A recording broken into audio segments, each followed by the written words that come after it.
Magandang araw. Dito namin kami ngayon sa Kinzhou, China. Nagdi-diskarga kami ngayon ng cool. Kakarating lang namin.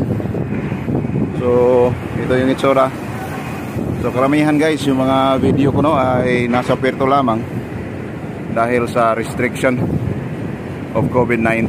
So, hindi pwedeng lumabas. So, puro Puerto muna tayo ngayon. Alright. Ito yung itsura sa Puerto na dito sa Kinzhou, China. Itong dinaungan namin ngayon ay power plant, Kinzhou Power Plant Terminal. Yung sa kabila, ibang terminal din yan. Ikot tayo.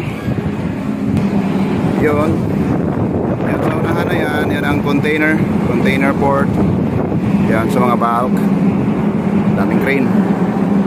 So, okay. Kinzhou, China. Kinzhou. Dito tayo.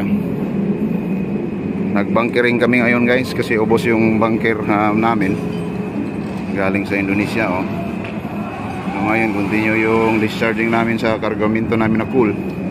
Yan, Kinzhou. Ayun, umuusok yung power plant na sinuplayan namin ngayon ng cool. Itong cargo namin, ang description nito is steam cool.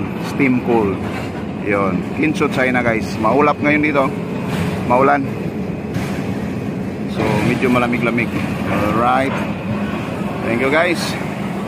Hanggang dito muna lang tayo muna dahil ako'y bababa dahil nagbabangkiring duty guys tayo. Alright.